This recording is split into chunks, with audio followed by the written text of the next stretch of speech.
y quiero que todos entre nosotros razonemos. Bien, rapidito lo vamos a hacer lo más rápido posible y también en algunas partes nos vamos a quedar, como se dice, un poquito de todo, para ir de a poco, ir avanzando en cuanto a las patologías a nivel intersticial, por ejemplo. Eso nos toca ahora. Patologías a nivel intersticial. Fibrosis pulmonares, por ejemplo. Ahorita en unos momentos vamos a ver todo eso. Quiero que todos nosotros estemos listos para para adquirir ese nuevo conocimiento. Bien, ahorita vamos a esperar un momento que carguen las diapositivas. ¿Me confirma si alguien está grabando, por favor? ¿Alguien del grupo? ¿Alguien está? Muy bien, Cuellar, excelente. La envían después al grupo. Yo te encargo. Muy bien. Uy, perfecto. Ya. Ya hemos visto todo esto, el asma, las bronquiectasias, ya hemos visto. Si tienen dudas, preguntas, no se olviden preguntar. ¿Listo, chicos? Vamos a continuar con la segunda parte de patología a nivel pulmonar. Es bonito este tema, quiero que todos tomen atención y vamos a ver las enfermedades pulmonares restrictivas. ¿Qué significa restrictivo en medicina? ¿Quién me puede decir, chicos, qué significa restrictivo? Enfermedades pulmonares restrictivas. ¿Qué creen que significa? ¿Será que el pulmón tiene la capacidad de de acumular la suficiente sangre, el suficiente aire? ¿Ustedes qué creen? ¿Qué significa restrictivo? La misma palabra restrictiva, ¿qué significa? ¿Qué creen ustedes? ¿Algo han leído? ¿Algo han estudiado sobre la palabra restrictivo? ¿Qué significa, chicos? A ver, ¿alguien por ahí leyó qué significa restrictivo?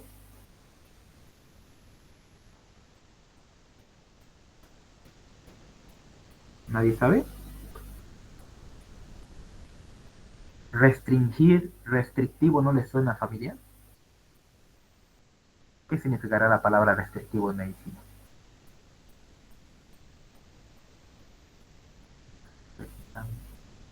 Ah, ya.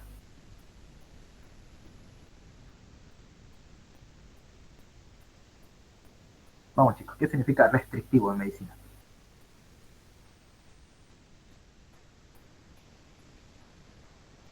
¿Nadie? Bien. Restrictivo significa algo limitante. Las enfermedades pulmonares restrictivas son aquellas enfermedades que limitan la capacidad que tiene el pulmón para el intercambio de gases y lo impiden que se expanda. Entonces, chicos, las enfermedades restrictivas en el pulmón se dividen en dos grandes grupos. Anoten bien eso, que no está aquí en la diapositiva. Las enfermedades pulmonares restrictivas del pulmón, las enfermedades pulmonares restrictivas, se dividen en dos grandes grupos. En enfermedades restrictivas a nivel intersticial, intersticial y en enfermedades pulmonares este, limitantes, ¿ya?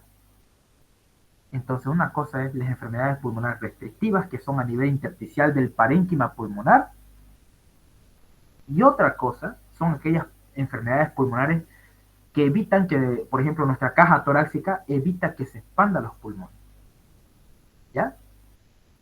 Esas son enfermedades limitantes que impiden o limitan al pulmón expandirse.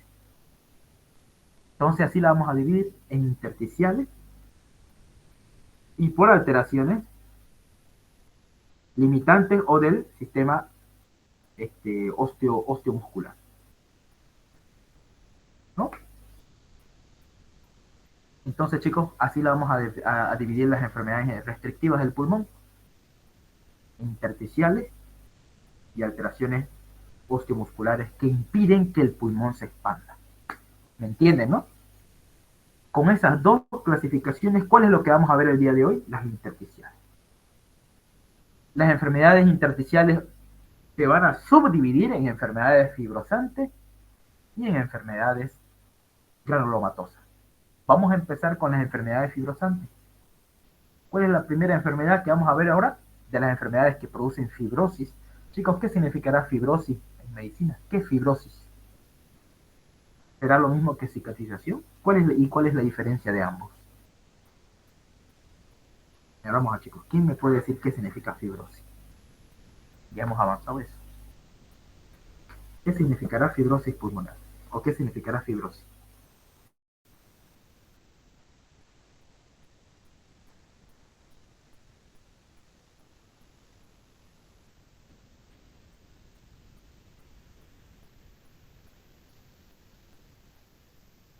¿Alguien que sepa cuál es la palabra fibrosis?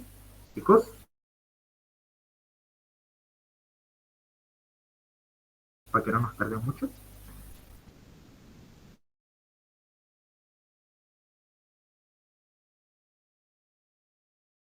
¿Habló? Creo que se me cortó un poco. ¿Qué decía? Fibrosis.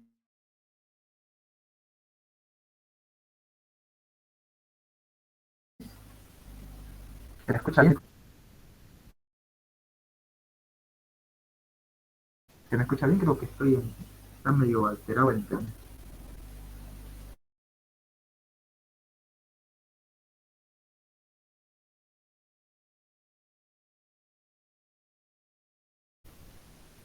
Ahora sí se me escucha bien, creo que estaba un poco mal el internet. ¿Se escucha bien, chicos? ¿Me confirman? Sí o sí. Muy bien. Entonces, ¿qué era fibrosis? No escuché bien, van a disculpar. Es que se cortó mi internet. ¿Qué era fibrosis, chicos, en medicina? ¿Qué es?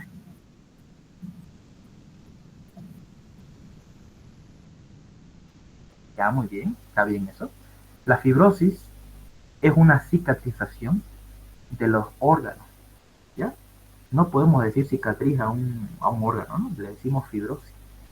Lo mismo en la piel, en este caso en la piel se le dice cicatriz, no se va a decir fibrosis de la piel, ¿no?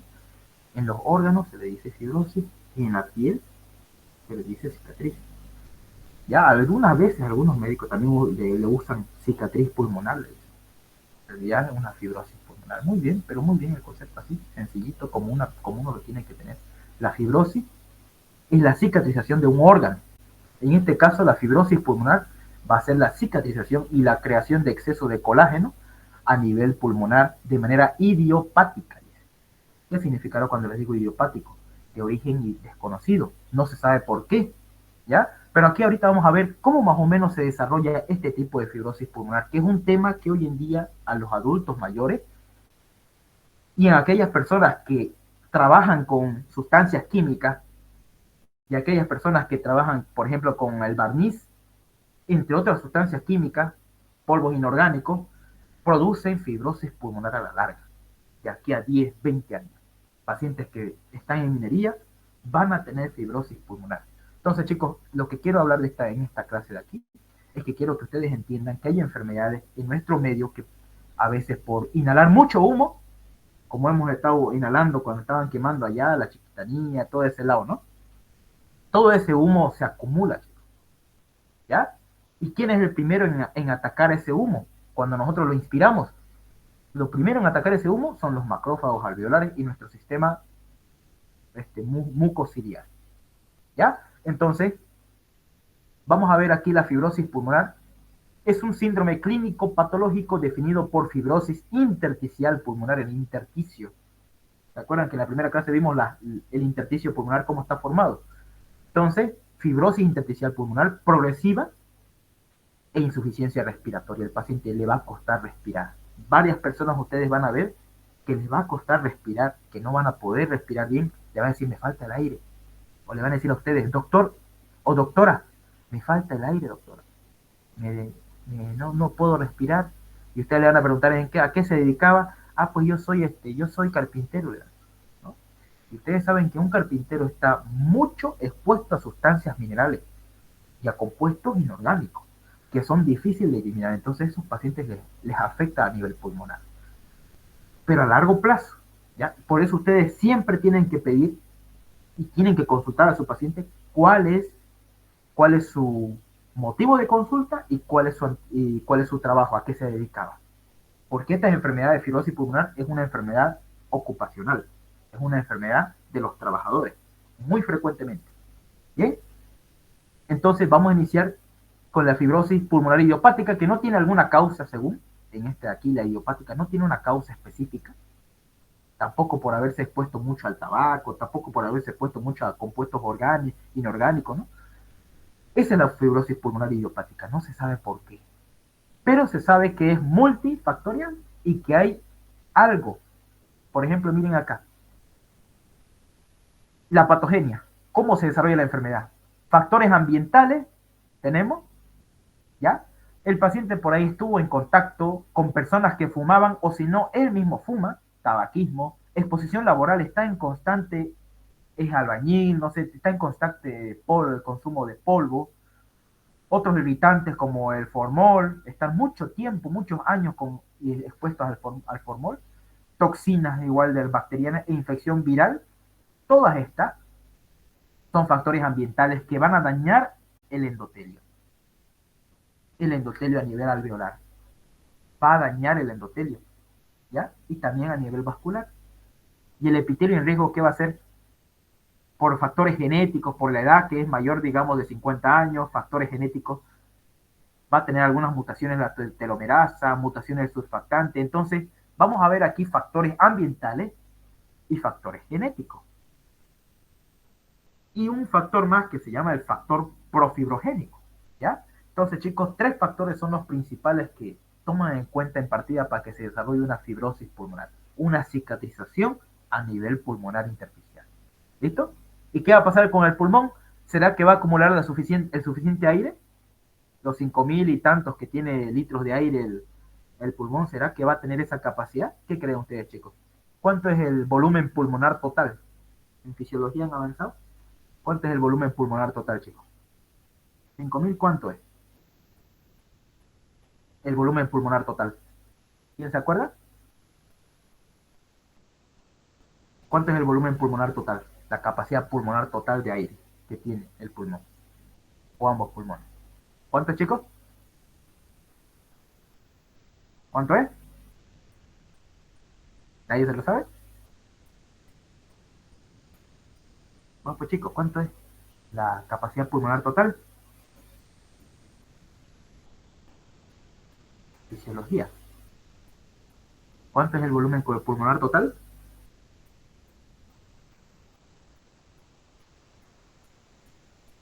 ¿Ya? Ese es el volumen pulmonar total. 5.800 aproximadamente litros de aire que tienen los pulmones.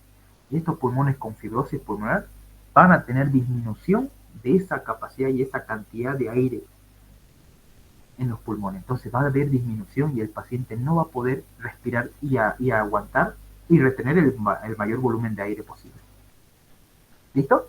Entonces hemos visto factores genéticos, factores ambientales y factores profidogénicos. Especialmente cuando hay una lesión a nivel endotelial, a nivel de los alveolos, se va a ver una respuesta inmunitaria.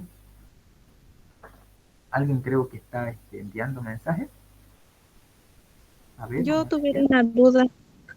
Ya, dígame. Los factores que mencionó a las personas que están expuestas al formol, ¿eso puede afectar? Bueno, si usan barbijo, ¿puede afectarles o no? A largo plazo, como te digo, si tú tuvieras un trabajo mucho de formol, ¿ya? Con exposición mucho al formol, ya eso sería a largo plazo, acá añazos, digamos, ¿no? Y con barbijo, como que es volátil, irrita también los ojos, digamos, o sea, difícil que te estés poniendo barbijo y todo eso, ¿no? Disminuye, sí, pero donde más hay afección es cuando es a largo plazo. A corto plazo no te va a hacer nada. Eso es lo bueno. Todo en exceso siempre es malo, ¿no? Entonces hay que evitar en lo posible estos irritantes para nuestra vía respiratoria. Son compuestos que caen hacia los alveolos pulmonares. Y así ocurre todo lo que es acá. ¿Ya? Ahí más o menos lo entendiste.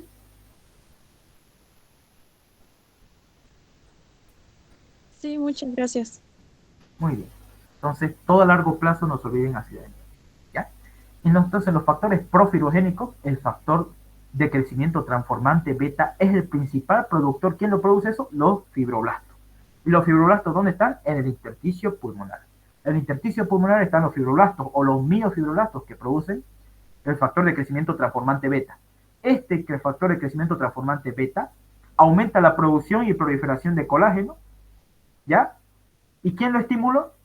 Esto, la respuesta innata y adaptativa al haber una lesión persistente a nivel pulmonar. Por ejemplo, digamos, si estás mucho tiempo expuesto al humo, mucho tiempo expuesto al tabaco o mucho tiempo con infecciones virales respiratorias, una lesión persistente de los alveolos pulmonares va a producir una respuesta inmunitaria innata y adaptativa específica y va a estimular al fibroblasto que se encuentra en el intersticio para que produzca factor de crecimiento transformante beta.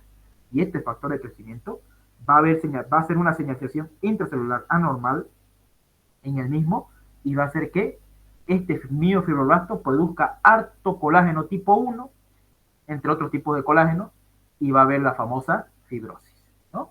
Y así es como más o menos es la patogenia y cómo se inicia la fibrosis pulmonar. No se olviden esto, la fibrosis pulmonar es más acentuado en las bases pulmonares. Eso de ahí nunca se tienen que olvidar. Miren aquí lo que dice, macroscópicamente, la fibrosis pulmonar, miren, la superficie del pulmón está en un aspecto empedrado. Miren, ustedes lo van a ver al pulmón de una manera irregular. Fibrosis gomosas, firmes y blancas, preferentemente en quiénes? En los lóbulos inferiores y en las bases pulmonares, no se olviden. A nivel subpleural también, aquí, como lo están viendo en la imagen, tipo unas cicatrices por ahí, a nivel subpleural, y tabiques interlobulares, ¿no? Lo podemos ver mejor en la microscopía. Miren cómo se ve una placa histológica, nada que ver con un pulmón normal. Miren, esta es una placa histológica de una fibrosis pulmonar, donde aquí, estos son los tabiques alveolares, miren cómo están engrosados los tabiques alveolares, al igual que las arterias, miren que están ahí, están todas fibrosadas, engrosadas. Ahí está, ¿no? Subpleural.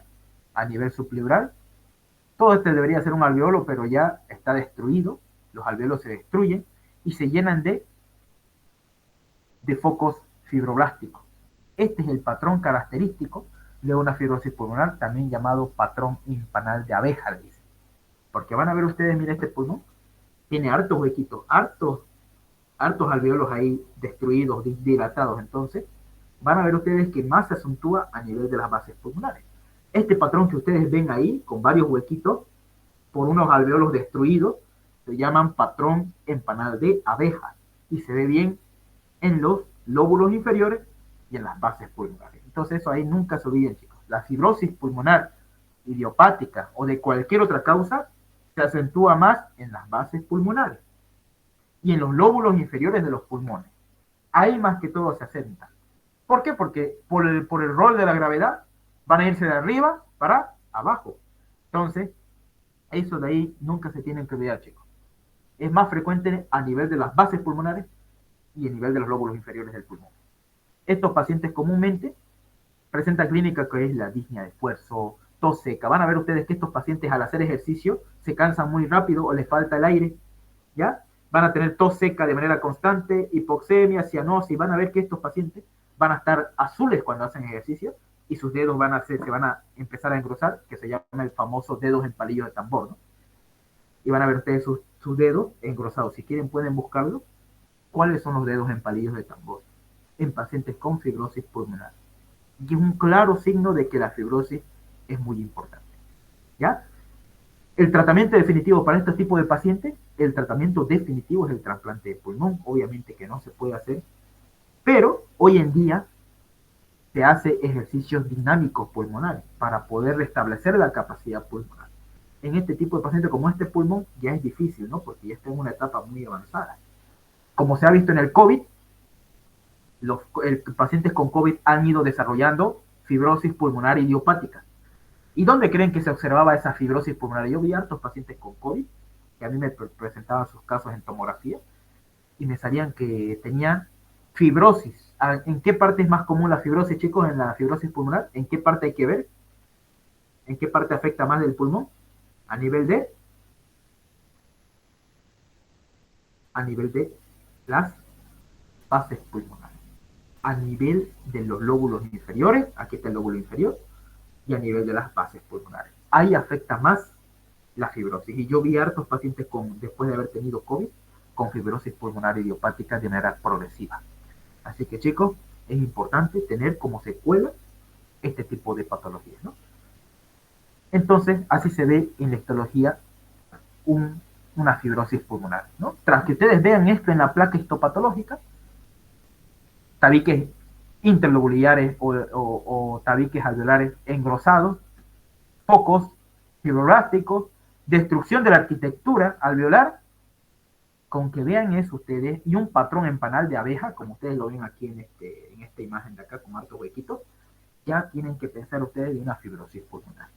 ¿Listo? Y el patrón histológico se denomina neumonía intersticial habitual. Esto de aquí se dice neumonía intersticial habitual, ¿ya? Pero es nada más y nada menos una manifestación de una fibrosis pulmonar. Bien, chicos, entonces, esto de aquí se les va a preguntar en su examen. Y ahí está, miren.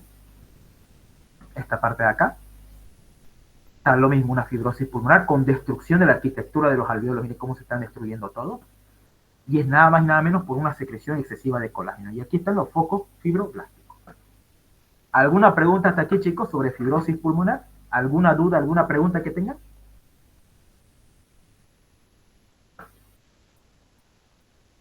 Bien. ¿No hay preguntas? Neumonía de organización criptógena.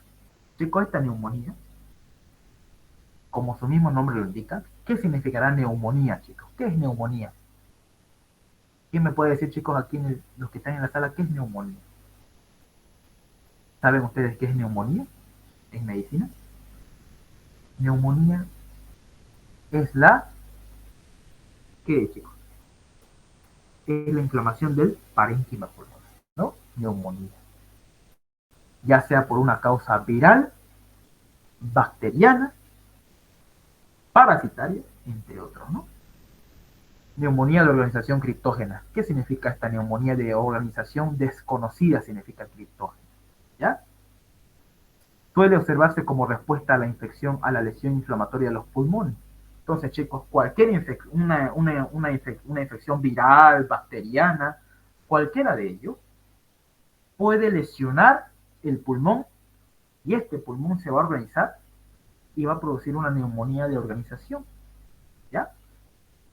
Donde la etiología más frecuente de este tipo de neumonía de organización criptógena es la neumonía viral, bacteriana, toxina, fármacos incluso, y también aquellos pacientes que se hace injerto de médula ósea, trasplante de médula ósea, hacen neumonía por organización criptógena. Eso hay que recordar siempre, porque esto aquí hay que tener en mente antes de poner un trasplante de médula ósea. ¿Listo? ¿Cómo se ve en histología, chicos? Tapones polipoides de tejido conjuntivo laxo, que se llaman cuerpos de Mason. Pregunta de examen, chicos. No se olviden, los cuerpos de Mason se observa en la neumonía por organización criptógena. ¿Miren? ¿A qué se debe esto, chicos? ¿A qué se debe que así se organicen? Miren, así con unas bolitas acá, unas bolitas acá. Así se organizan a nivel histológico. ¿Por qué se organizan así en el pulmón? Por una causa infecciosa, viral, bacteriana.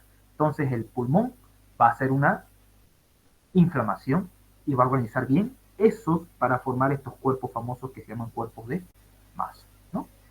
Se ubica dentro de los alveolos, estos cuerpos de Mason se ubican dentro de los alveolos, no se olviden eso.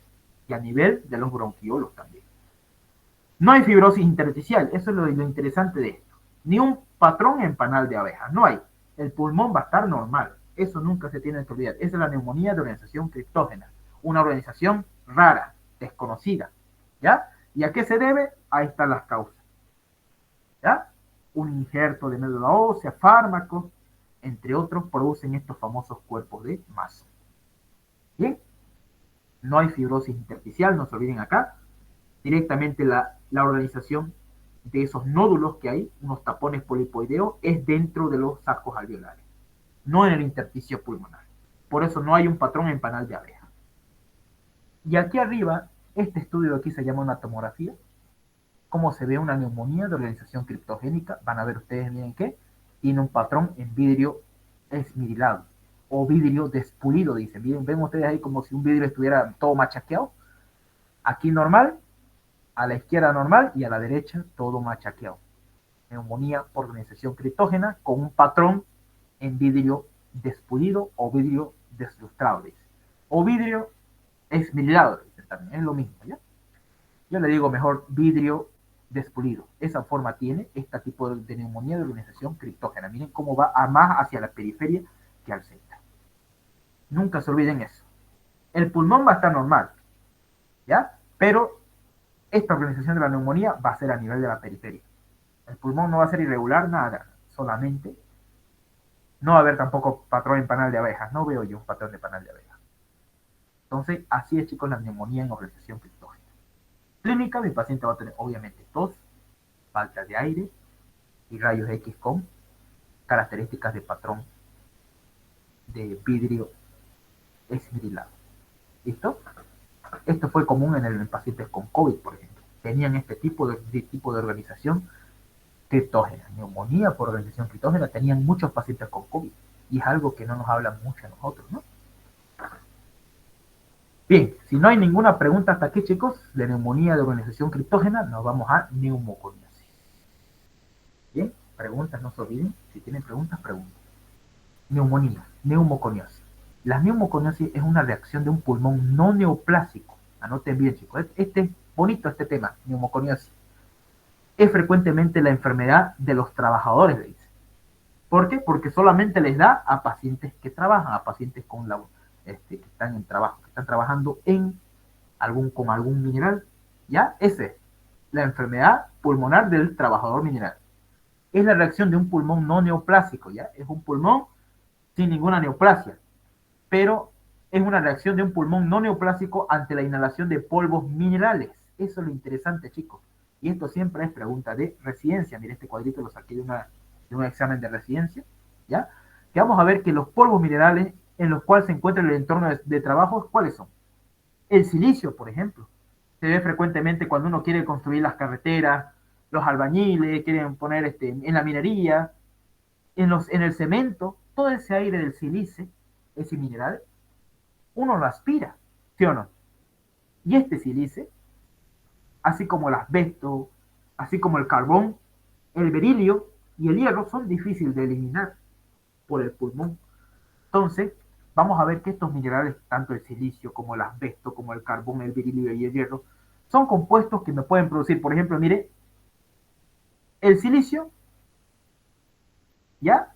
Me puede producir la famosa silicosis, que es una neumoconiasis. La neumoconiasis, entonces vamos a ver su clasificación. Las neumoconiasis se dividen en silicosis, asbestosis, antracosis, beriliosis y siderosis. ¿Ya? Anoten bien eso. Así se clasifican las neumoconiosis. La silicosis, ¿qué es? Es por exposición al polvo de silicio. En aquellos pacientes que trabajan pues en fundición, construir carreteras, en los cementos, en levantar muros, a ellos les da la famosa enfermedad de esto. Yo conocí un paciente que me mostró una tomografía que tenía silicosis y clarito se veía la famosa, los famosos patrones en cáscara de huevo, ¿no? Entonces, chicos, radiografía, patrón en cáscara de huevo, ¿no? Ese es un patrón que se ve mucho y es pregunta obviamente de ciencia. Por eso les puse ahí. Asbestosis. Asbestosis es por el polvo mineral del asbesto. En pacientes que, igual en la minería, en demoledores de edificios, cuando uno construye las viviendas, por ejemplo, el asbesto es el que se encuentra ahí presente. ¿Ya? Y no se olviden nunca de la asbestosis, afecta siempre a los lóbulos inferiores, al igual que cualquier otra enfermedad, ¿no? En este caso la silicosis a nivel superior, la asbestosis a nivel inferior, ¿ya? Los lóbulos en la parte inferior. La antracosis es por la inhalación del carbón en aquellos pacientes mineros de carbón, picadores de carbón, artilleros, todos aquellos que utilizan el carbón. Y se observa normalmente el pulmón negro, ¿ya? A nivel de los lóbulos superiores, ¿no? Y la beriliosis, en aquellos trabajadores de cerámica, por ejemplo, el berilio usan, ¿no? Lámparas fluorescentes, entonces usan el mineral que es el berilio. Y esto frecuentemente parecida a la sarcoidosis y la bilirubiosis. Y la siderosis, no menos común todavía, pacientes que trabajan con hierro, soldadores eléctricos también. ¿Cuántos no conocen un soldador? Todos ellos tienen la tendencia a estar con el hierro, a fundir hierro, todo eso. Entonces, puede producirme estos problemas a nivel pulmonar. Entonces, chicos, la neumoconiosis se divide en 5. No se olviden. La más frecuente y la más preguntada en el examen. ¿Bien? Nunca se olviden esta parte de acá. Bien, chicos. Entonces, si yo les pregunto de los tipos de neumoconiosis, ¿cuál es la neumoconiosis que se relaciona con el carbón? ¿Cómo se llama la enfermedad? ¿Cómo se llama la neumoconiosis? Y el paciente está relacionado con el humo de carbón. ¿Cómo se va a llamar la enfermedad? ¿Cómo, chicos? ¿Cómo se va a llamar la enfermedad? Paciente después antracosis, ¿no? Entonces, ustedes mismos han visto que hay personas que se exponen mucho al carbón y van a desarrollar esta enfermedad llamada antracosis. Bien, ahora, ¿cómo sucede? ¿Cómo afecta al pulmón? La patogenia, vamos a ver. ¿Cómo afecta al pulmón? Y para entender esto es muy bonito. Quiero que ustedes me escuchen bien y vean la pantalla. ¿Ya? Miren, ¿cómo es la fisiopatología? Vamos a poner aquí fisiopato. ¿Cómo se desarrolla la parte de la enfermedad? ¿Cómo se desarrolla? ¿Por qué hay fibrosis pulmonar? ¿Por qué en la neumoconiosis? Entonces, lo primero voy a poner aquí en rojo. Pongámosle que es un silicio. Un silicio, ¿ya? El paciente estaba tranquilo, todo feliz, ¡plec! Trabajando, harto silicio. El primero que entra en contacto con el sílice es el macrófago alveolar. ¿Ya? Anoten bien. ¿Y el macrófago alveolar qué hace? Se lo come al sílice. ¿Ya? Se lo come, lo fagocita al silicio. Eso es lo que hace el macrófago. Aquí mira, está el silicio. ¿Y el macrófago qué hace? Lo fagocita. Lo primero que hace. ¿Ya? Y aquí este macrófago, empieza, al no poder degradarlo, quiere destruirlo, empieza a producir más factores proinflamatorios. ¿Ya? Tanto que hace traer según su fenotipo, ingresa hartas cantidades de lo que son especies reactivas de oxígeno, ¿no? Entonces, activa lo que es la vía de la inflamasoma, porque está dentro de él, va a estar las partículas de sílice, ¿ya? A nivel directo a su receptor. Y de aquí, este macrófago, va a empezar a producir, ¿qué cosa? Factor de necrosis tumoral, alfa, interleucina 1, interleucina 3, factor de crecimiento transformante beta. Todos estos compuestos va a producir que haya mayor activación de los fibroblastos, mayor activación de la respuesta inflamatoria, lo que va a hacer que se dañen los alveolos, las células alveolares, por la respuesta inflamatoria que se produce ahí mismo. Entonces, este es el más importante, factor de crecimiento transformante beta que producen los macrófagos M2.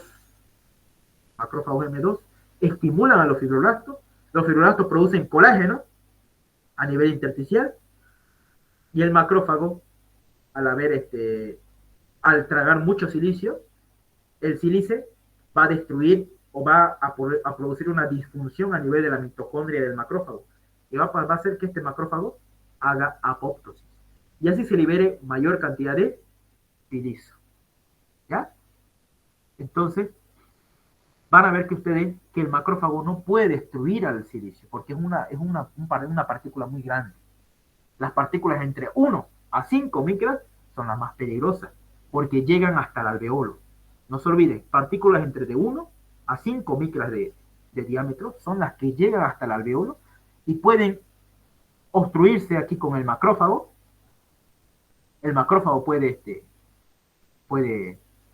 fagocitarlo, y al no poder destruirlo, se va a hacer apoptosis y va a haber mayor proliferación de colágeno para retener ese silicio. ¿Listo? Sin embargo, partículas más grandes, más de 5 micras, se obstruyen aquí a nivel de las vías respiratorias, y el sistema mucociliar se encarga de expulsarlo para que nosotros en cualquier momento del día tosamos, haga el reflejo de la tos. Partículas mayores a 5 micras se botan, se tuecen, pero partículas entre 1 a 5 micras, como es el silicio, se entra hasta el alveolo pulmonar y desencadena la famosa silicosis. En este caso, si es el carbón, produce antracosis. En este caso ingresa el asbesto, produce asbestosis. En este caso ingresa el hierro, siderosis. ¿Se entendió o no se entendió, chicos? Esta es la fisiopatología más así sencillita para poder explicar esto. ¿Se entendió, chicos? ¿O quieren que lo vuelva a repetir? ¿Se entendió bien?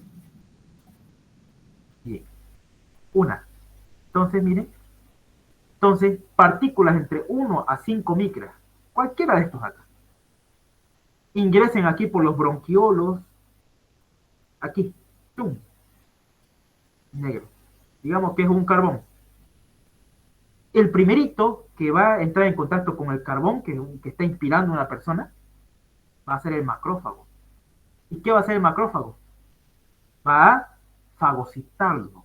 Primer paso es la fagocitosis por la partícula. Segundo paso. ¿Qué es lo que pasa en el segundo paso? Forma el famoso inflamasoma. ¿Ya? Los famosos inflamasomas. Y produce mayor cantidad de factores proinflamatorios. ¿Ya? Al formar el inflamasoma y todo eso. Y al producir esos factores va a dañar tanto el epitelio alveolar, lo va a dañar. Lo va a dañar el epitelio. Y el epitelio alveolar va a producir más todavía, más factores para inflamatorios, proinflamatorios. Entonces, uno de los más importantes de estos factores es el factor de crecimiento transformante beta, producido por los macrófagos M2, que fagocitaron una partícula de silicio. Eso va a estimular a los fibroblastos intersticiales para que produzcan este famoso colágeno, ¿no? Produce colágeno y elastina. Y al final, en el último paso, que es el quinto paso, va a ser que el macrófago, al no poder destruir, porque más silicio va a fagocitar y va a haber una disfunción mitocondrial, el macrófago va a hacer apoptosis. Y al hacer apoptosis, va a liberar toda la cantidad posible de silicio que se fagocitó. Ahí lo libera. Entonces, eso es lo que ocurre siempre en cualquiera de estos tipos de pacientes al estar expuestos al humo. ¿Se entendió ahora sí? ¿Ahora sí se entendió? ¿Me confirma? Muy bien. Entonces, bonito, ¿no? ¿Cómo entender todo esto? Que el macrófago alveolar forma una parte importante una parte fundamental para la fagocitosis de partículas que nosotros inhalamos. Pero como el silicio, el asbesto, el carbón, el berilio, el hierro, son compuestos que nuestros alveolos no pueden destruir, ¿ya? Entonces, al no poder destruir eso, se acumulan con el tiempo y con los años. Pero partículas mayores a 5 milímetros micras que nosotros inhalamos, todingo se va a destruir. ¿Por dónde? ¿Por dónde se expulsa, chicos? Todo eso. Partículas mayores a 5 micras. Por el sistema mucociliar. Lo barren, ¿no? Los cilios. Lo barren y lo expulsan por el reflejo de la tos. Ya está, ¿no? Retención de polvo, activación de inflamasoma y tabaquismo. El tabaquismo, chicos, en estos pacientes que ya están expuestos a esta sustancia y de paso fuman, peor todavía y más rápido se desarrolla la enfermedad. Nunca se olviden esto. Vamos a empezar con el primero. Si tienen alguna pregunta, no se olviden preguntar, ¿ya? O levantar la mano. Entonces, chicos, la antracosis es ¿qué es la antracosis? ¿Por qué era causada, chicos, la antracosis? Miren este pulmón todo negro. ¿Por qué era producida la antracosis? Por el carbón, por la inhalación de hartas partículas de carbón, entre 1 a 5 micras, ¿no? Más de 5 micras, no se olviden que se expulsa, se bota, pero mientras más chiquititas sean las partículas, son más peligrosas. Y siempre la antracosis viene acompañada, el carbón produce también enfisema y bronquitis crónica, el famoso EPOC produce también el carbón, ¿ya? Y así, mire, es el signo del pulmón negro, mire, todo el pulmón es negro, ¿no? Eso es en etapas avanzadas de la enfermedad. Y así se ve una placa histológica. Varias parcheadas formas de macrófagos cargados con carbón. Y miren ustedes, aquí lo ven, en una placa histológica más de cerca acá, cómo aquí están los macrófagos cargadingos y lleningos de carbón. No lo pueden destruir, no lo pueden eliminar. Entonces estos macrófagos tarde o temprano van a empezar a hacer apoptosis y van a formar lo que es esto, ¿no? Microscópicamente un colágeno denso, así se ve en la placa histológica, colágeno denso, pigmentario. ¿Por qué va a estar pigmentario? Por los macrófagos que han sido destruidos o los macrófagos que tienen todavía al carbón en su citoplasma. Macrófagos cargados con carbón, ¿ya? Y vamos a ver también un enfisema centros necróticos, ¿no? Centros necróticos, por necrosis, por la misma isquemia que produce el pigmento del carbón, entre los macrófagos también pigmentarios, producen isquemia. Entonces, macroscópicamente vamos a ver un pulmón negro con muchas manchas y muchos nódulos, y principalmente predominan los lóbulos superiores, nunca se olvide. La antracosis predomina en los lóbulos superiores, ¿ya? Y produce un enfisema centrolobular, el famoso EPOC, que hemos avanzado en la anterior clase, ¿no? Enfisema pulmonar. Entonces, chicos, esto es lo interesante del pulmón. Y así, mira, se ve en las etapas iniciales de la antracosis, miren el pulmón, en la superficie pleural, como se observa varias manchitas irregulares de carbón, ¿no? La silicosis producida por el inhalación de dióxido de silicona cristalina, es un proinflamatorio, también llamado silice. Por eso es producida la silicosis, por inhalación del dióxido de silicona cristalina, que se usa mucho en las construcciones, ¿no? Entonces, ¿cómo nosotros vemos a estos pacientes? ¿Cómo lo vemos en una placa histológica? Miren, varios nódulos que se forman a nivel de los alveolos y los tabiques, ¿ya? Con un color claro, miren, por ejemplo, aquí se ve un nódulo, miren, claro, ¿no? Muy bien, fibras de colágeno arremolinadas, miren, son fibras de colágeno arremolinadas que se forman en la famosa silicosis. Fibras de colágeno arremolinadas. Y macrófagos periféricos cargados de polvo. Normalmente acá, miren, los macrófagos van a estar cargados de polvo de silicio. ¿Bien? Entonces así nosotros vemos una silicosis, varios nódulos que se forman a nivel de los alveolos, espacios alveolares, ¿no? Nódulos silicóticos, ¿no? Bien, dentro de los alveolos, no se olviden. Y la clínica en mi paciente predispone, mira, así es el pulmón, estos pacientes predisponen frecuentemente a que desarrollen más rápidamente tuberculosis. No se olviden que la tuberculosis afecta más que todo los lóbulos superiores, ¿no? Puede ser uno o ambos lóbulos superiores, la tuberculosis. Entonces, aquellos pacientes que tienen silicosis más probablemente tengan más tuberculosis y cáncer de pulmón. Aumenta el riesgo de la silicosis de que el paciente tenga tuberculosis y cáncer de pulmón. ¿Por qué? Porque el silicio inhibe la capacidad fagocítica de los macrófagos alveolares. Nunca se olviden eso. Algo interesante del silicio es que inhibe la capacidad fagocitaria de los alveolos, de los macrófagos alveolares. Eso es algo interesante y que rescata y que destaca de todos los demás. Estos macrófagos, por ejemplo, teñidos, tienen todavía la capacidad de fagocitar, pero sin embargo en la silicosis el sílice inhibe la capacidad de fagocitar a los macrófagos. ¿Ya? Y así lo vemos en los rayos X. Siempre, chicos, la silicosis afecta a los lóbulos superiores y me ocurre un famoso signo llamado signo en cáscara de huevo, ¿no? Aquí dice tú, lo que tú miras, hoy veo ahí un absceso, hoy veo unas condensaciones, ¿no? Y lo que mira el neumólogo, miren, la imagen en cáscara de huevo, dice, ¿no? Tengo silicosis, fácil, ¿no? En una rayos X. Así lo ven los neumólogos, ¿no? Y así lo vemos nosotros, ¿no? Bien, chicos, ¿alguna pregunta hasta ahí que tengan sobre el tema? ¿Alguna preguntita? Silicosis, no sé, afectosis, ¿alguna preguntita que tengan?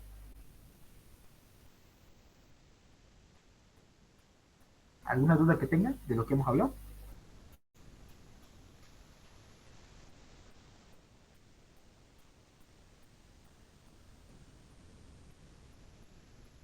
¿Alguna preguntita?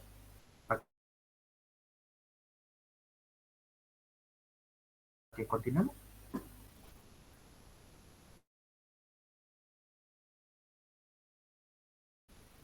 Ninguna, ¿no? No, sigamos.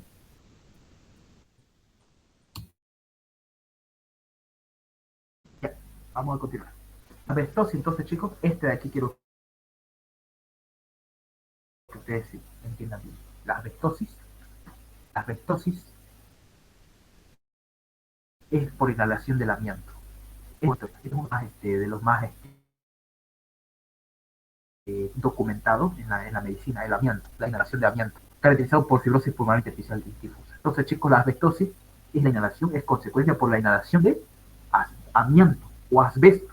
El amianto tiene dos formas geométricas, el crisolito serpentín y el anfibol, pero ambos son fibrogénicos, producen fibrosis pulmonar, pero el anfibol, la variante anfibol del amianto, el que está restringido últimamente ya por las construcciones, ya no se usa mucho la variante anfibol en las construcciones, más el cristocito de serpentina. La variante anfibol produce mesotelioma maligno. Pregunta de examen, ¿sí? Produce cáncer de pleura. Y así lo ven ustedes en la imagen. Miren a la derecha. Aquí en la derecha, en este dibujo, miren cómo se ve la pleura toda engrosada. Toda engrosada la pleura. Provocada por la asbestosis. ¿Ok? Produce un mesotelioma maligno. Eso fue pregunta de examen. Y siempre pregunta esto en el examen de residencia. Mesotelioma maligno está producido por la inhalación de amianto en la forma de anfibol. No se olviden que las dos formas geométricas del asbesto es esto. El que solito de serpentina, que es el 90% que hay, y el 10% del anfibol. Este es el que produce el mesotelioma maligno. Ya, nunca se olviden esto. Y la afección siempre aquí en asbestosis es en los lóbulos inferiores y subpleurales. ¿Ya? Anoten bien eso.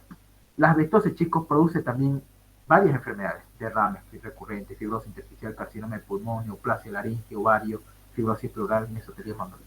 Todo esto aquí produce la asbestosis, pero nosotros estamos viendo solamente uno, el mesotelioma maligno, que produce la asbestosis como un riesgo de cáncer, ¿no? Produce cáncer de mesotelio. Entonces, no es un juego el asbesto, ¿no? Bien. Y afecta a los lóbulos inferiores y a la pleura.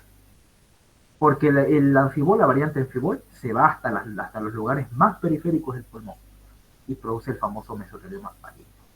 Esto de aquí lo tienen que saber, miren cómo se ve en una placa histológica. Miren, ahí se ve muy bien el macrófago cargado de un bastón, ¿eh? Ahí está, de un bastoncito. Cuerpos de amianto se llaman, ¿no? Son fusiformes y arrosariados, tienen forma de rosario.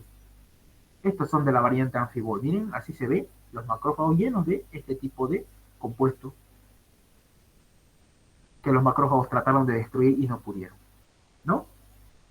Entonces aparece cuando los macrófagos fagocitan fibras de amianto. ¿Ya? Entonces así se ve, como una coloración de hierro, ¿no? Así se ven entonces los cuerpos de amianto.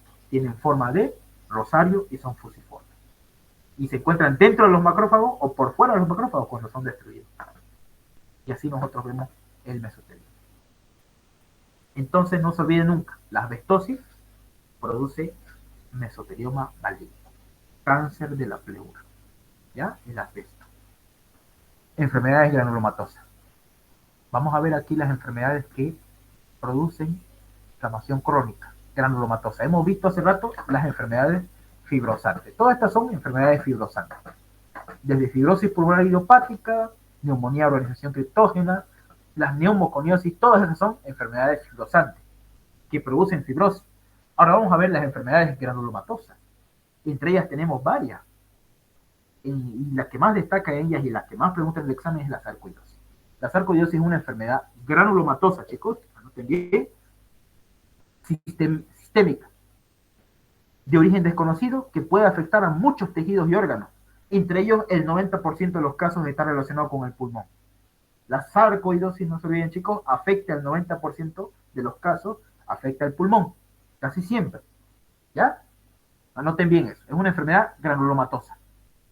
Entonces es una enfermedad crónica, pues, ¿no? Produce granulomas. No es lo mismo fibrosis que granulomas, chicos.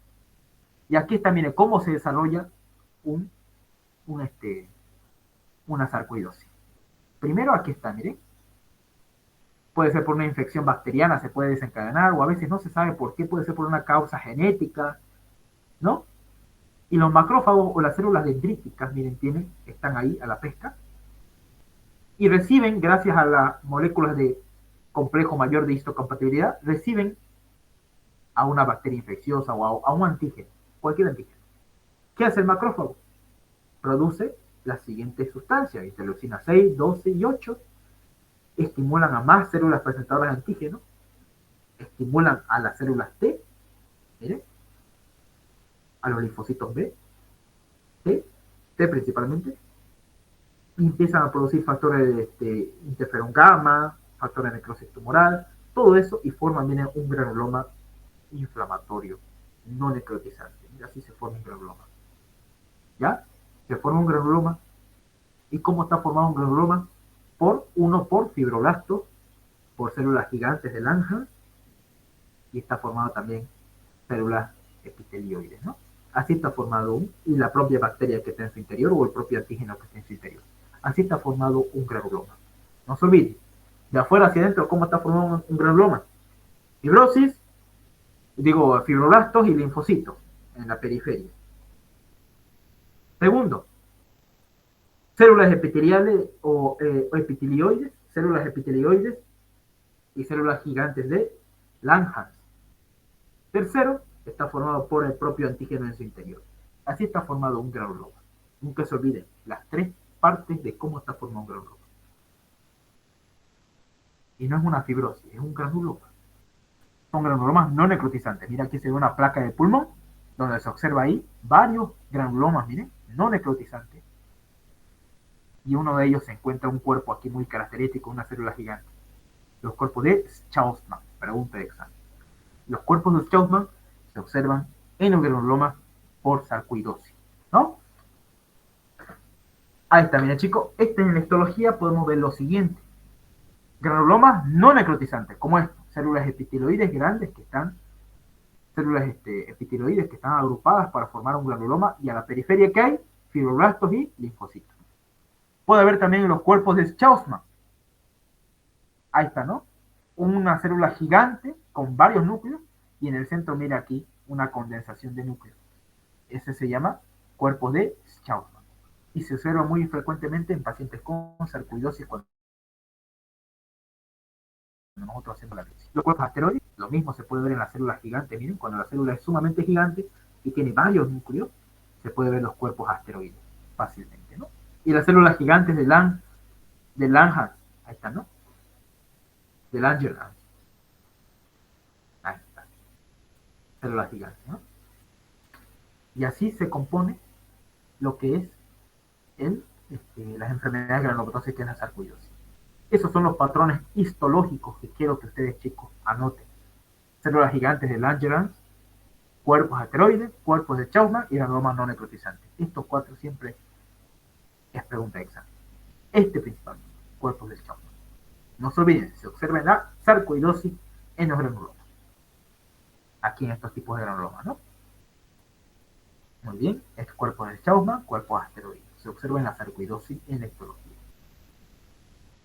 Y ahí está, ¿no? Las células gigantes, miren, de Langerhans, no necrotizantes. ¿Hasta ahí se entendió, no, chicos? Si tienen preguntas, pregunten, no se olviden. La sarcoidosis afecta al ojo también, a los huesos, al hígado, al vaso, a varias partes de mi cuerpo. Es una enfermedad granulomatosa sistémica de origen desconocido. ¿Sí? De eosinofilia pulmonar no suelen preguntar mucho, chicos, de eosinofilia pulmonar. Solamente si hay eosinófilos en los pulmones, sencillo, podemos pensar en parasitosis más frecuentemente, ¿no? No es muy preguntado esto en el examen.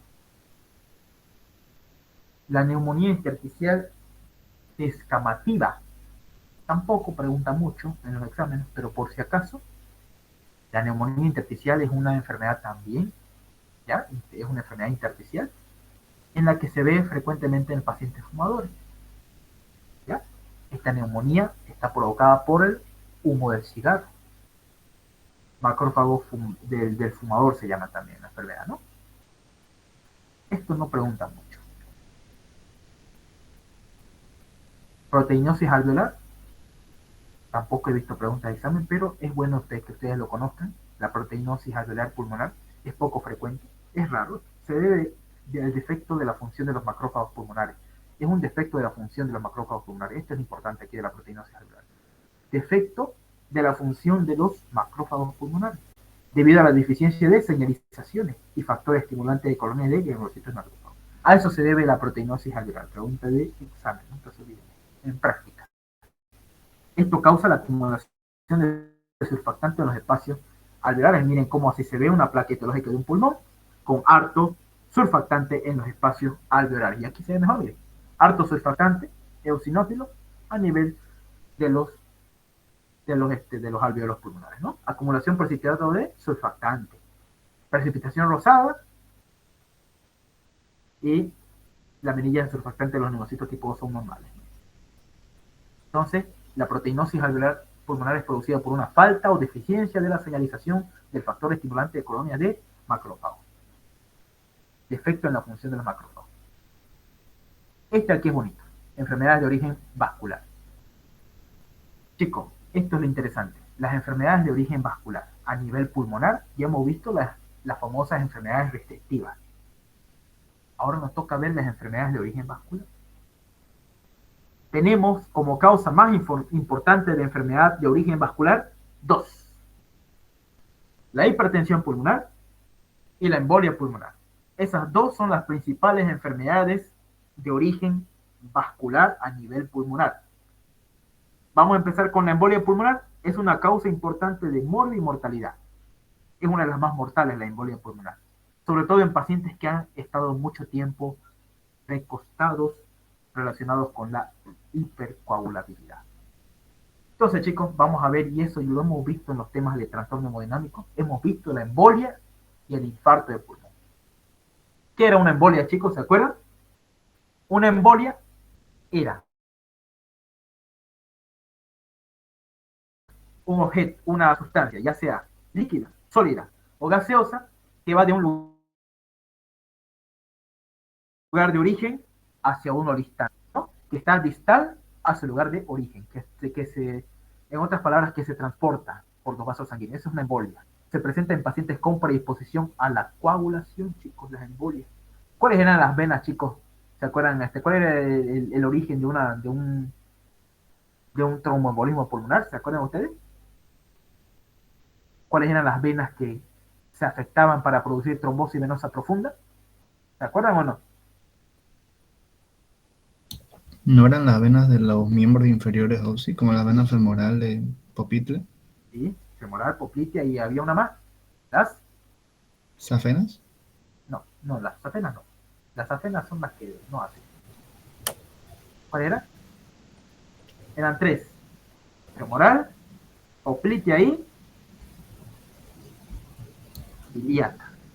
¿Ya? Esas tres son: femoral, poplitea e ilíaca. Esas tres venas que están en los miembros inferiores, muy bien, lo ha dicho el compañero, esas tres venas predisponen a que hagan tromboembolismo pulmonar. Se trombosan esas venas por estar mucho tiempo, ya sea inmovilizados en cama, con alguna fractura de cadera, por alguna hipercoagulabilidad primaria, secundaria, que hay varios tipos, esa fue pregunta de examen también, y trombosis auricular derecha, cualquiera de esas causas, que se formen trombo y que puedan producir a nivel de vena o a nivel de la aurícula derecha, que se produzca un trombo, puede provocar tromboembolismo pulmonar. ¿Ya? Todas estas son las causas de posible estado de coagulación. Bien. Vamos a ver aquí, miren, este dibujito me gustó mucho, el que está acá. Y van a ver que un trombo, ya sea que se haya originado de la vena femoral, de la vena poplitea o de la vena ilíaca, cualquiera de esos tres, miren, viajan por la vena, por el torrente venoso, y llegan a nivel de la vena cava inferior, llegan a la aurícula derecha, ¿no? De la aurícula derecha pasan al ventrículo derecho esos trombos y se puede ir aquí a la gran arteria pulmonar o al tronco pulmonar. Y pueden obstruir de manera súbita toda la arteria pulmonar, o si es así, o puede ser distal acá, a la arteria pulmonar, ¿no? Puede ser aquí mismo en la propia arteria pulmonar o en sus ramas, o puede ser distal, muy distal a la arteria pulmonar, ¿no? Entonces, chicos, si es proximal hacia la arteria pulmonar, si es proximal a nivel de su bifurcación, me va a producir un embolismo masivo. tromboembolia pulmonar aguda. Acá. Si se obstruye acá, donde estoy rayando. Un émbolo grande produce un trombo en forma de silla de montar. Pregunta de examen, ¿no? Siempre. Lo que produce muerte súbita por corazón pulmonar agudo. Eso de ahí nunca se olvide. Si hay un tromboembolismo pulmonar acá, ¿qué va a pasar? No va a correr sangre del ventrículo derecho hacia el pulmón, entonces vas a producir la famosa enfermedad de cor pulmonar y puede morir el paciente, puede fallecer de manera instantánea, ¿no? Si es proximal, es más peligroso. Si es distal, es mejor, me da mejor todavía el paciente. Pero normalmente cuando son distales son muy numerosos, ¿ya? Entonces, eso de ahí, chicos, nunca se olviden. ¿Cómo se desarrolla un tromboembolismo pulmonar? ¿Se obstruye a nivel proximal o se obstruye a nivel distal? Cuando es a nivel proximal es más peligroso. Cuando es a nivel distal es más benigno. ¿Bien? Entonces, cuando es pequeño, son más periféricos y pueden producir hemorragia o infarto a nivel pulmonar.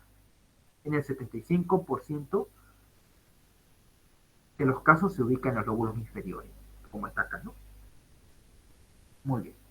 Y son múltiples cuando son periféricos. Y cuando es proximal es único a veces. ¿Bien? Entonces, chicos, ¿cuál es más peligroso? ¿Cuál es el que produce muerte cardíaca súbita? Que el trombo intracardíaco se ubica aquí a nivel de la bifurcación o a nivel de sus ramas de bifurcación de la arteria pulmonar o a nivel distal, a nivel de las bases pulmonares. ¿Cuál es más grave?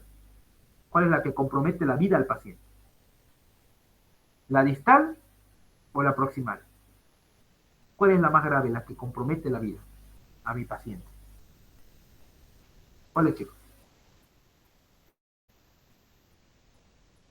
¿Cuál es la más grave, la proximal o la distal? Que son múltiples. ¿Cuál? La proximal es la que me lleva rápidamente a la muerte del paciente. La distal puede compensarse, porque no se olviden que el pulmón tiene doble irrigación, ¿no? Una por la aorta y otra por el tronco pulmonar. Entonces, si mi paciente no tiene ninguna alteración hemodinámica, no se forma infarto, no se infarta este pulmón donde se está infartando, donde hay pocos, donde hay unos émbolos pequeños. Normalmente ocurre a nivel de los lóbulos inferiores, no se olviden eso, chicos. Y los infartos, cuando se infarta el pulmón, se ve así, miren, vean esta imagen, un infarto rojo, un infarto hemorrágico por doble irrigación que tiene el pulmón. Así es cuando se infarta el pulmón. Y si se infecta esta parte del pulmón infectado, se llama infarto séptico. Por si les preguntan esto también, infarto séptico. La clínica, ¿cómo es la clínica de mi paciente? Tiene disnea de manera súbita, depende si es proximal o distal, tiene hemóptisis.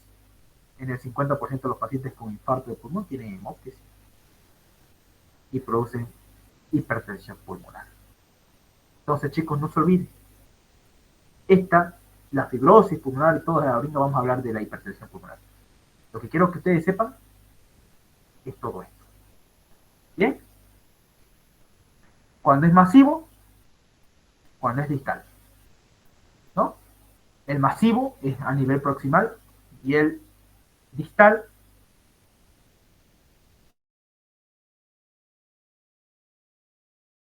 cuando es a nivel distal, ¿sale? ¿Se puede llevar? Sí, se puede llevar, tranquilamente. ¿Sí? Así se ve bien un infarto después de un lóbulo entero, infarto hemorrágico, ¿no? Y aquí, mira, se ve un émbolo que obstruyó una de las arterias pulmonares, ¿no? Y aquí produjo su famoso infarto. Hipertensión pulmonar,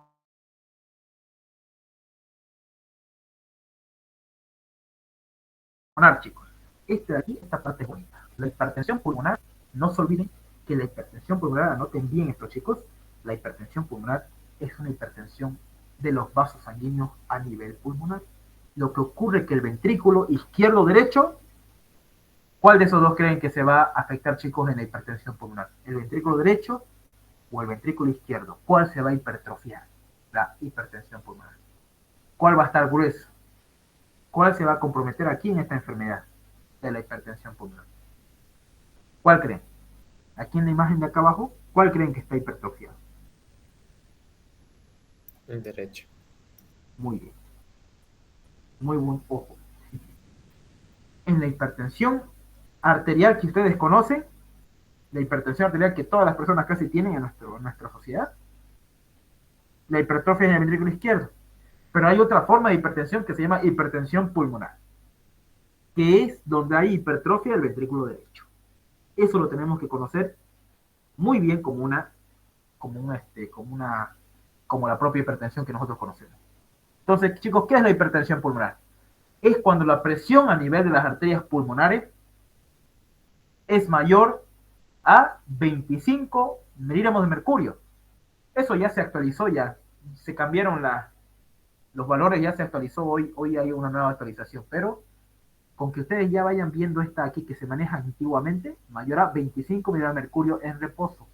Es cuando la presión arterial pulmonar es mayor a 25 miligramos de mercurio. Esa es la hipertensión pulmonar, chicos. ¿Ya? En reposo. Clasificación de la OMS. ¿Cómo se puede clasificar la hipertensión pulmonar? Se puede clasificar así, mire, por ejemplo aquí, esto es normal, este es un corazón normal. No hay ninguna hipertrofia y los vasos sanguíneos pulmonares están bien dilataditos, miren, ¿no? Los vasos sanguíneos pulmonares están bien dilatados. De la arteria pulmonar. Están bien dilataditos. Pero aquí, miren, ¿cómo lo ven aquí, chicos, los vasos pulmonares? ¿Cómo lo ven? A comparación de estos que están dilataditos, ¿cómo lo ven esto? ¿Cómo lo ven esto de acá? ¿Cómo lo ven, chicos? A diferencia de este con este. ¿Cómo lo ven? Más estrecho. Las arterias pulmonares están más estrechas. Lo que normalmente debería estar dilatado, ahí está estrecho, en la hipertensión pulmonar. Entonces, chicos, vamos a poner acá. Este es un corazón normal. Corazón normal. Todos los pulmones normales. Y esta es una hipertensión pulmonar. ¿Qué se ve aquí? Que las arterias pulmonares están estrechas. Entonces, ¿dónde va a ser el problema aquí? En las arterias pulmonares. Anoten bien eso. La hipertensión pulmonar daña o afecta a las arterias pulmonares. Pregunta de examen con el doctor. Nunca se olviden, pregunta de examen es esto. Clasificación de la OMS de la hipertensión pulmonar. Causa. La hipertensión arterial pulmonar. También se llama hipertensión arterial primaria, que es la que vamos a hablar ahorita. La hipertensión arterial pulmonar debida a la insuficiencia cardíaca izquierda. Puede deberse también una insuficiencia cardíaca izquierda por un edema de pulmón, puede volverse también una insuficiencia cardíaca derecha con hipertensión pulmonar. Hipertensión pulmonar por enfermedad pulmonar o hipoxemia. Sí, la fibrosis pulmonar, por ejemplo, que toda la fibrosis que hemos visto, la fibrosis, la neumoconiosis, producen hipertensión pulmonar porque aprietan a los vasos sanguíneos a nivel pulmonar. Y por eso, ¿qué va a hacer el corazón al ver que las arterias a nivel pulmonar, las arterias pulmonares están estrechas? ¿Qué va a hacer el ventrículo derecho? ¿Qué creen, chicos, que va a hacer el ventrículo derecho al darse cuenta que las arterias pulmonares están estrechas? ¿Qué va a hacer el ventrículo derecho? Se va a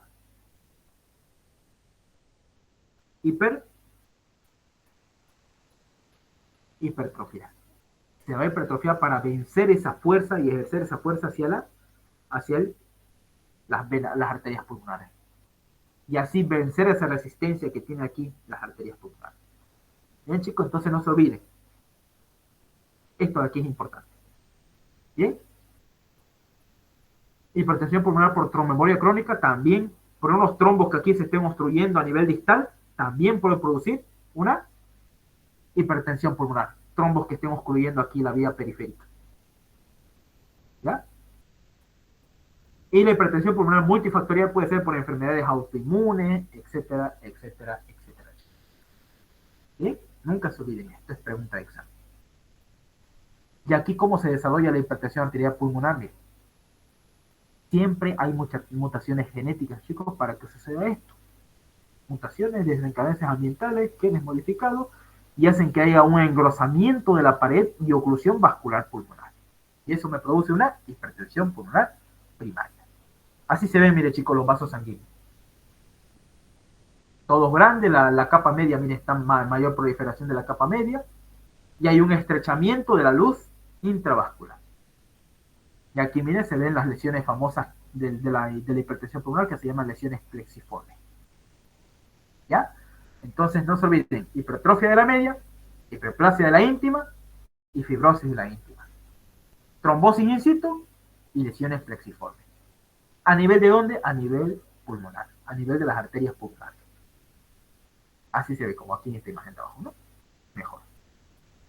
Entonces, es frecuente esta enfermedad en mujeres de los 20 a 40 años y se presenta con disnea, cansancio, dolor torácico tipo no. Les cuesta mucho respirar a estos pacientes, más si está relacionado con fibrosis pulmonar. ¿Hasta aquí alguna pregunta, chicos? ¿Se dan cuenta cuál es la clasificación de la OMS? ¿Se dan cuenta esta parte? ¿Alguien tiene alguna pregunta? ¿Alguien tiene alguna pregunta acá? Entonces, chicos, nunca se olviden esto. La hipertensión arterial afecta, la hipertensión pulmonar afecta a las arterias pulmonares que salen del tronco arterial, del tronco pulmonar. ¿Ya? O la arteria pulmonar, afecta a sus ramas, los estrecha. Esa es la hipertensión pulmonar. ¿Y qué va a hacer el ventrículo derecho? Va a bombear con más fuerza para ejercer toda esa presión que se ejerce a nivel de las arterias pulmonares. ¿Y cómo va a estar? Mire, hipertrofia ventricular derecha, ¿no? En esta imagen se ve clarito una hipertrofia ventricular derecha.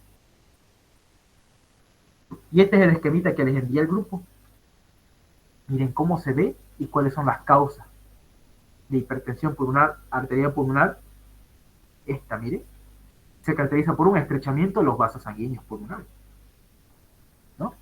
El otro, que es la hipertensión pulmonar por una deficiencia del ventrículo izquierdo, por una disfunción del ventrículo izquierdo, donde va a ser un edema agudo del pulmón. Y va a haber una hipertensión. Tercero, hipertensión pulmonar por hipoxia o por una enfermedad intersticial que comprima a los vasos sanguíneos pulmonares. Si los comprime, produce hipertensión pulmonar. Cuarto, hipertensión pulmonar por tromboembolismo crónico, ¿no? Que acá se obstruye un vaso sanguíneo y que produzca un infarto de pulmón, y eso ya produce a la larga hipertensión pulmonar. Quinto, multifactorial, ¿no? Problemas hematológicos, sarcoidosis, vasculitis, tumores, entre otras enfermedades.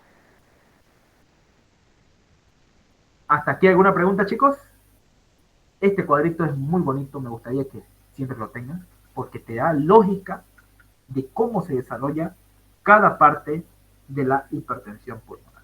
Aunque esté en inglés, pero ya ustedes lo traducen bien, o si ya saben hablar inglés, lo pueden leer directamente, ¿no?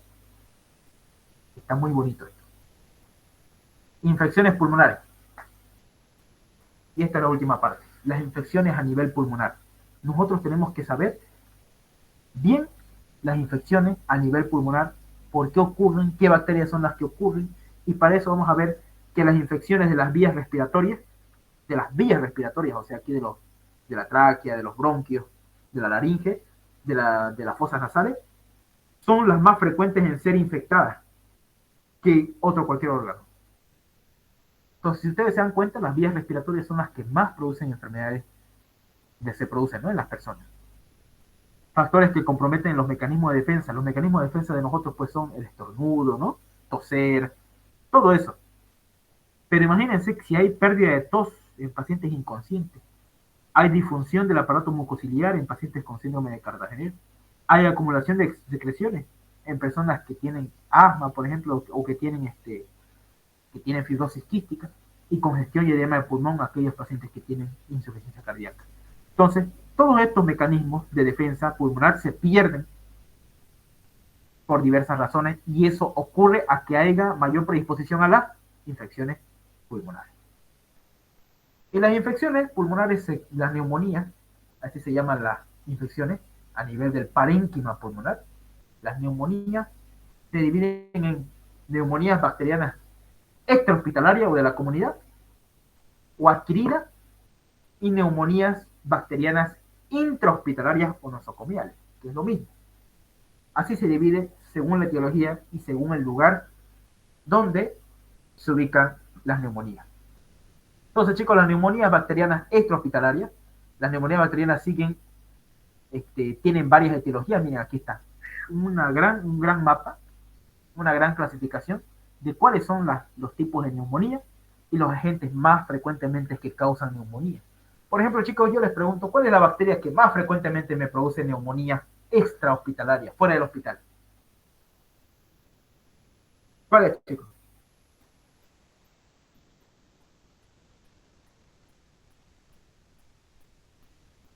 ¿Cuál es, chicos, la bacteria más frecuente que produce neumonía extrahospitalaria? ¿De acuerdo? ¿Cuál es esa bacteria más frecuente que ustedes han visto en bacterias?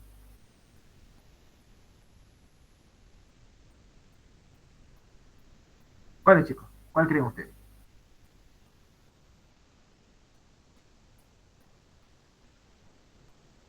Es el neumococo o estreptococcus pneumoniae. Después viene el Haemophilus influenzae, Staphylococcus aureus, son los que producen las famosas neumonías típicas, ¿no? Son bacterias que producen neumonías extrahospitalarias, o sea, fuera del hospital, en nuestra comunidad, en donde nosotros estamos, donde ustedes están, eso es. Ahí están las bacterias. Staphylococcus aureus produce unas neumonías sumamente graves, son las más graves por neumonía por el Staphylococcus aureus. El coco de neumonía se puede tratar todavía, ¿no? Influenzae también se puede tratar. Legionella, neumófila y Mycoplasma pneumoniae son bacterias atípicas, ¿no? Que producen neumonía atípica. La Klebsiella, la Pseudomonas, aquí están los virus, chicos, que producen infecciones, neumonías también extrahospitalarias. Y las asociadas a atención sanitaria, o sea, nosocomiales en el hospital, las neumonías que se adquieren en el hospital, son por Staphylococcus aureus, por Pseudomonas aeruginosa, y por Acinetobacter, aquí faltaría, ¿no? Aquí está, ¿no? Nosocomiales, ¿eh? Enterobacter, varias formas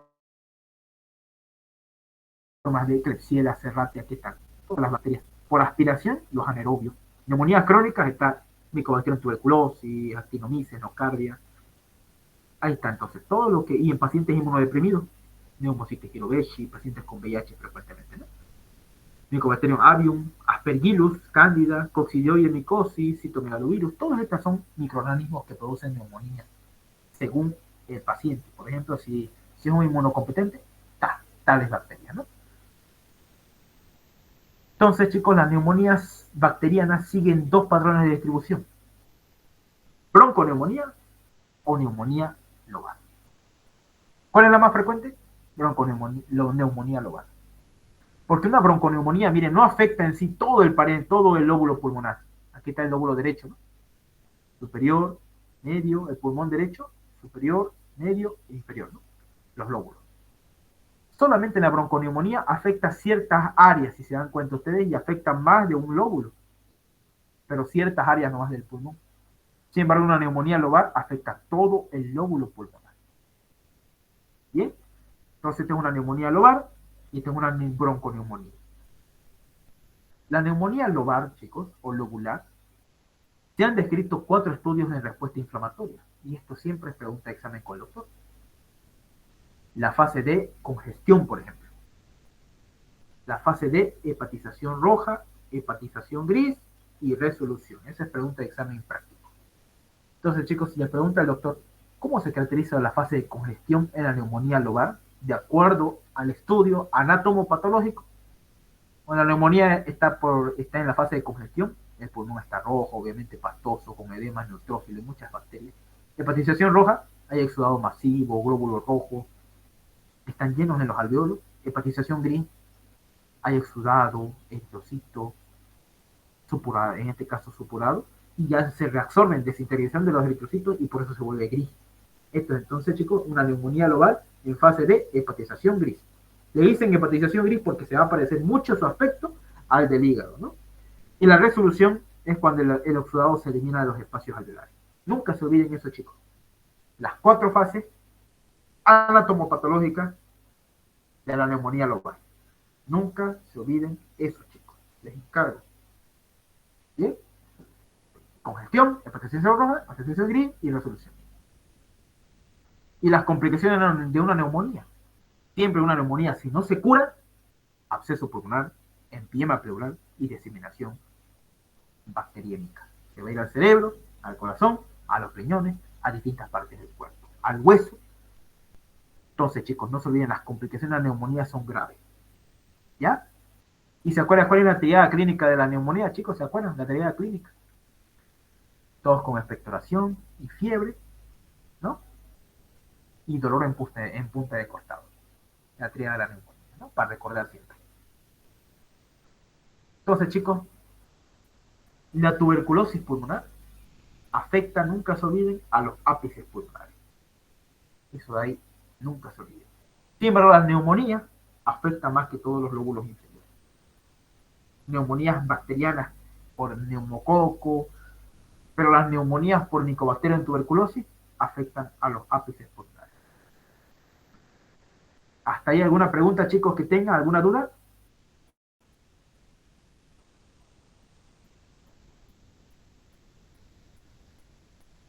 Bien, chicos, si no hay preguntas, vamos a la fase de resolución. Chicos, acá, a todos los que están atendiendo acá, en la clase de hoy. A ver, ¿dónde están? Acá, todos los que están presentes.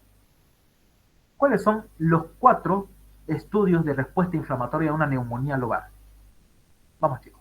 ¿Cuáles son los 4? Quiero que ustedes me los digan.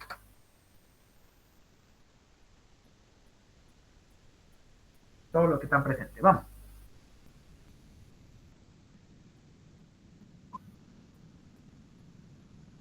Es congestión, hepatización roja, hepatización gris, que es por la reabsorción de los eritrocitos, y resolución. Eso nunca tenemos que olvidarnos. Las fases patológicas, y siempre hasta mí ahorita me lo siguen preguntando en medicina interna, en todo eso, me lo siguen preguntando. Las fases patológicas o anatomopatológicas o características anatomopatológicas de la neumonía lobar, o de la neumonía lobular, de congestión, hepatización roja, hepatización gris y resolución. Siempre pregunta examen, ¿no? ¿Cuáles son las complicaciones, chicos, de la neumonía? ¿Cuáles son las complicaciones de la neumonía? Si no se le trata a tiempo, ¿qué me va a formar la neumonía?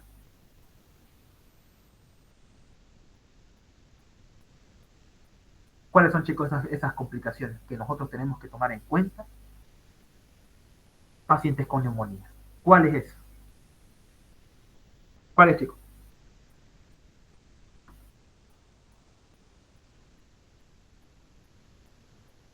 Vamos, chicos, ¿cuáles son las complicaciones de la neumonía?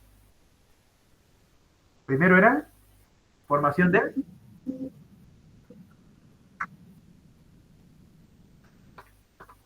empiema, y si uno mucho sigue, como ustedes saben que el pulmón es bien vascularizado, tiene harto riego sanguíneo, ¿qué creen que por dónde se va a ir la bacteria? Se va a ir por la sangre. ¿Y qué va a producir? Diseminación bacteriémica, ¿no? ¿Y se va a ir a dónde? A los huesos, se va a ir al cerebro, se va a ir al corazón, va a producir endocarditis, va a irse al hueso, va a producir osteomielitis, va a irse a cualquier parte, a los genitales, al cerebro, y producir abscesos cerebrales, meningitis, ¿no? Nunca se olviden eso, diseminación bacteriémica. La asbestosis predispone a una neoplasia. ¿Cuál es esa neoplasia, chicos, que predispone a la asbestosis? Que es la que quiero que ustedes siempre se acuerden y la tengan presente siempre en toda su vida como médico. ¿Cuál es esa? La asbestosis, ¿a qué neoplasia maligna predispone? Vamos, escribo. ¿Cuál es, chicos? ¿A qué neoplasia? ¿Cuál es la neoplasia producida por la asbestosis? Vamos, chicos. Eso, mesotelioma maligno. Muy bien. El mesotelioma maligno es la neoplasia maligna más frecuente producida por el asbesto en su subtipo anfibol. ¿Ya? Ahora aquí, las siguientes son causas de hipertensión pulmonar. Excepto, dice, chicos. ¿Cuál es el excepto acá? Mire, dice antecedentes de cardiopatía congénita, enfermedad pulmonar obstructiva, tromboembolismo a repetición, enfermedad autoinmunitaria, enfisema pulmonar. ¿Cuál de estos son causas de hipertensión pulmonar, chicos? Excepto, dice. ¿Cuál es el excepto acá?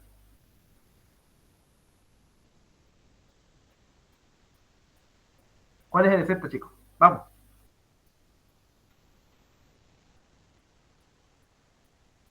¿Una cardiopatía congénita me puede producir hipertensión pulmonar? ¿Qué dice? ¿Sí o no? No. ¿No produce una cardiopatía congénita de hipertensión pulmonar?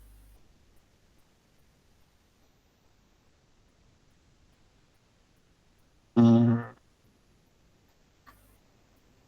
Una cardiopatía sí, sí, congénita sí, sí causa, sí. Me sí, confundí.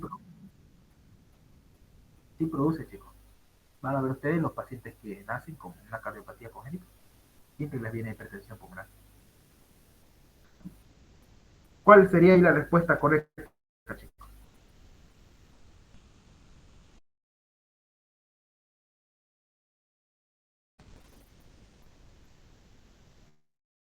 ¿No sería la última? Enfisema pulmonar. Hoy creo que mi internet se me cortó. La E. ¿Enfisema pulmonar? ¿Por qué no el enfisema pulmonar?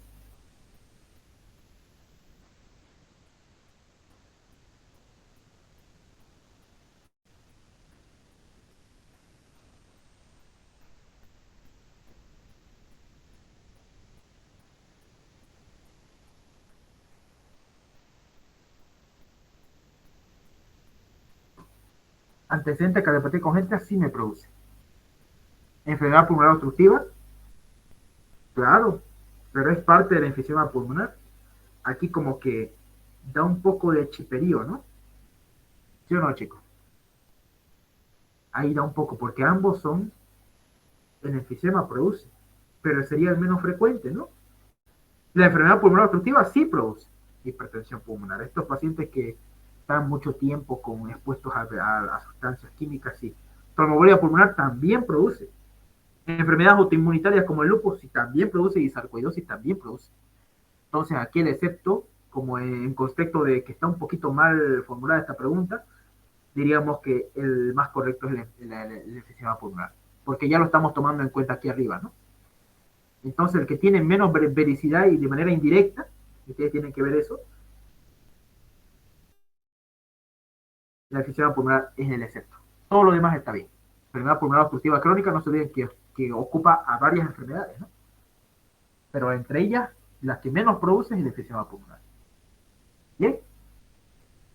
Entonces, las enfermedades autoinmunes sí producen también hipertensión pulmonar. Si nosotros vamos a ver aquí en el mapa que les mostré, en el cuadrito, ahí está, ¿no? Las enfermedades autoinmunes también, ¿no?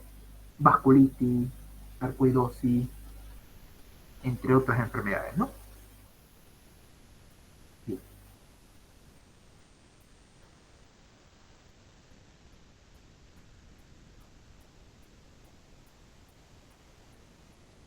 Bien. Se caracteriza por colágeno arremolinado en rayos X en patrón de cáscara de huevo.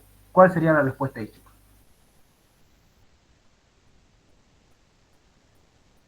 ¿Cuál sería aquí la respuesta? Colágeno arremolinado y rayos X el patrón en cáscara de huevo. Silicosis. Muy bien. Y la silicosis tenía un plus. Un plus tenía la silicosis que no lo tenía los otros. ¿Cuál era su plus? ¿Qué hacían los macrófagos? Dos. Inhibía la fagocitosis o la capacidad de fagocitar de los macrófagos. Los cuerpos de Schaumann se observan ¿en dónde? ¿En qué enfermedad, chicos? Los cuerpos de Schaumann es sarcoidosis, ¿no? Excelente. La sarcoidosis. Una enfermedad rara, pero que sí se puede presentar, ¿no? El mediador químico esencial para el macrófago, para los macrófagos sean capaces de contener la infección por micobacteria o tuberculosis, ¿cuál es? Ese no lo dijimos, ¿no? No lo vi yo tuberculosis en mi libro de mí, creo que se ha volado esa página. Bien. El micobacterio, el macrófago, chicos, para inhibir la capacidad que tiene la tuberculosis, es limitada. No lo hace de manera específica. Si es que tienes un buen sistema inmune, sí. El que más hace, interleucina 12, bueno, hace, pero no es esencial, ¿no? El factor de necrosis tumoral también, pero ese mayor aumenta la inflamación. El más específico para destruir y contener es el interferón gamma. Ese es el que produce los macrófagos para destruir y de verdad inhibir la capacidad que tiene el macrobacterium para poder replicarse. La localización de la tuberculosis secundaria se localiza ¿en dónde, chicos? ¿En dónde se localiza la tuberculosis? ¿Le dije? ¿En dónde? Lóbulo superior. Eso, en los vértices de uno o ambos pulmones. En las bases, ¿quién se originaba en las bases, chicos? Las fibrosis pulmonares, ¿no? Y los abscesos pulmonares también se originan en las bases pulmonares, por si acaso. Listo, chicos. Gracias por su atención. Que Dios siempre me los bendiga. Con Él lo podemos lograr y podemos seguir estudiando y seguir formándonos como médicos y futuros colegas. Listo, chicos. ¿Alguna pregunta que tengan? ¿Alguna duda? Sé que fue muy rápida la clase. Si tienen preguntas, alguna duda que tengan, algo que no se entendió de la clase, espero que todos se haya entendido de manera lógica, porque este tema es muy bonito. ¿Ya? Si tienen alguna pregunta, alguna duda, chicos. ¿Alguien tiene dudas, preguntas? Para que ya terminemos con la clase.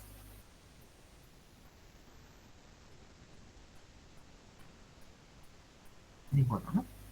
Si nadie tiene preguntas, nos vemos entonces, chicos. Terminamos pulmón.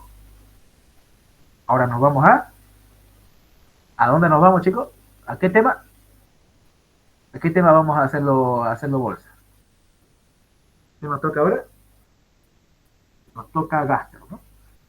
Entonces el miércoles los veo todos en gastro, para la clase de gastro, en el día miércoles en patología, en la clase de patología, y vamos a avanzar lo que es vamos a hacer un quiz presencial, ahí mismo en la clase, a todos los que están presentes, vamos a hacer un quiz de este tema, de todo lo que es neumo. Y el que tenga los 5 primeros lugares va a tener puntos extra para la práctica. ¿Listo, chicos? Entonces nos vemos el día miércoles en práctica.